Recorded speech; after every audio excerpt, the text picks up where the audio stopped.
গণপ্রজাতন্ত্রী বাংলাদেশ সরকার সিভিল সার্জনের কার্যালয় জয়পুরহাট থেকে একটি নিয়োগ বিজ্ঞপ্তি প্রকাশ করা হয়েছে। এটি কিন্তু একটি সরকারি চাকরির নিয়োগ বিজ্ঞপ্তি। এখানে মোট পদসংখ্যা রয়েছে 51টি এবং এখানে বিভিন্ন পদে লোক নিয়োগ করা হবে। এই নিয়োগ বিজ্ঞপ্তিতে আবেদন করতে হলে আপনার কি কি শিক্ষাগত যোগ্যতা দরকার, কোন কোন জেলার প্রার্থীগণ আপনারা আবেদন করতে পারবেন, আবেদনের শেষ সীমা, আবেদন করতে মোট কত টাকা খরচ হতে পারে এবং কোন কোন পদে লোক নিয়োগ করা হবে, সম্পূর্ণটি আমি ভিডিওতে বলে দেওয়ার চেষ্টা করব। তবে ভিডিওটি শুরুর আগে আপনার কাছে আমার একটি অনুরোধ, এরকম সরকারি চাকরির নিয়োগ বিজ্ঞপ্তি পেতে প্লিজ আমার চ্যানেলটাকে সাবস্ক্রাইব করে দিবেন এবং পাশে থাকা বেল আইকনটি ক্লিক করে দিবেন, যাতে করে পরবর্তীতে কোনো ভিডিও আপলোড দেওয়ার সাথে সাথে আপনি তার নোটিফিকেশন পেয়ে যান। এখন চলে যাব আমরা মূল ভিডিওতে।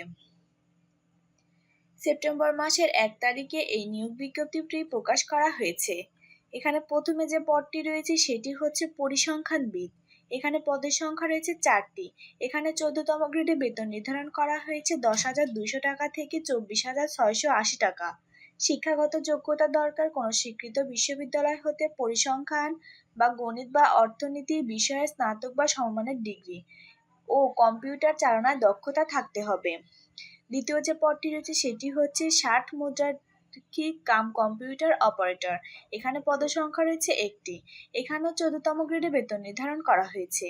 শিক্ষাগত যোগ্যতা দরকার কোনো স্বীকৃত বিশ্ববিদ্যালয় হতে ন্যূনতম 2য় শ্রেণীতে স্নাতক এবং সমমানের ডিগ্রি, কম্পিউটার বিষয়ে অভিজ্ঞতা থাকতে হবে। তৃতীয় যে পদটি রয়েছে সেটি হচ্ছে স্টোর কিপার। এখানে পদসংখ্যা রয়েছে 5টি। এখানে 16তম গ্রেডে বেতন নির্ধারণ করা হয়েছে 9,300 টাকা থেকে 22,490 টাকা। এখানে শিক্ষাগত যোগ্যতা দরকার কোনো স্বীকৃত বোর্ড হতে উচ্চ মাধ্যমিক সার্টিফিকেট বা সমমান পরীক্ষায় উত্তীর্ণ। 4 নম্বর যে পদটি রয়েছে সেটি হচ্ছে কোল্ড চেইন টেকনিশিয়ান। এখানে পদসংখ্যা রয়েছে 1টি। শিক্ষাগত ন্যূনতম গ্রেডে বেতন নির্ধারণ করা হয়েছে 9,700 টাকা থেকে 23,490 টাকা। শিক্ষাগত যোগ্যতা দরকার কোনো স্বীকৃত বোর্ড হতে রেফ্রিজারেশন বা এয়ার কন্ডিশনিং ট্রেডে উচ্চ মাধ্যমিক সার্টিফিকেট পরীক্ষায় উত্তীর্ণ। 5 নম্বর যে পদটি রয়েছে সেটি হচ্ছে অফিস সহকারী কাম কম্পিউটার মুদ্রাক্ষিক। এখানে পদসংখ্যা রয়েছে 2টি।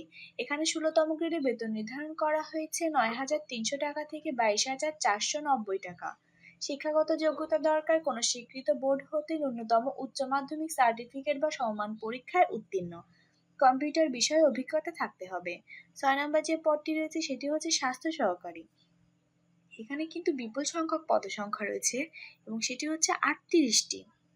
শিক্ষাগত যোগ্যতা দরকার কোনো স্বীকৃত বোর্ড হতে উচ্চ মাধ্যমিক সার্টিফিকেট বা সমমান পরীক্ষায় উত্তীর্ণ। 7 নম্বর যে পদটি রয়েছে সেটি হচ্ছে ড্রাইভার। এখানে পদসংখ্যা রয়েছে 1টি। এখানেও 16তম গ্রেডে বেতন নির্ধারণ করা হয়েছে।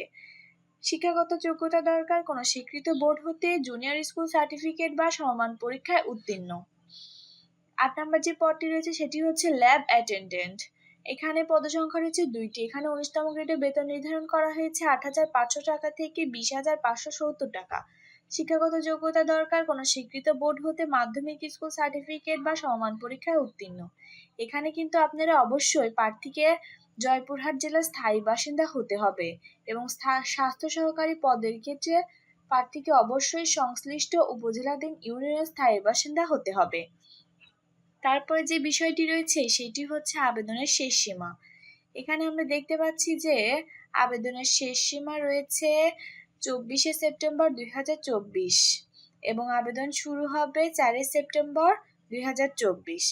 এখানে টাকা খরচ হবে গ্রেড 14 হতে 16 পর্যন্ত পদের জন্য 200 টাকা এবং 4 সহ 223 টাকা।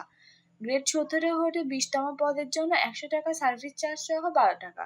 এটি কিন্তু সম্পূর্ণ অনলাইনের মাধ্যমে আবেদনটি করা হবে এবং প্রয়োজনীয় কাগজপাতি সহ আপনাদের এই আবেদনটি করতে হবে। আপনারা দেরি না করে দ্রুতই আবেদনটি করে ফেলুন। আমার এই ভিডিওটি আজকে এ পর্যন্তই। সবাই ভালো থাকবেন, সুস্থ থাকবেন। আসসালামু আলাইকুম।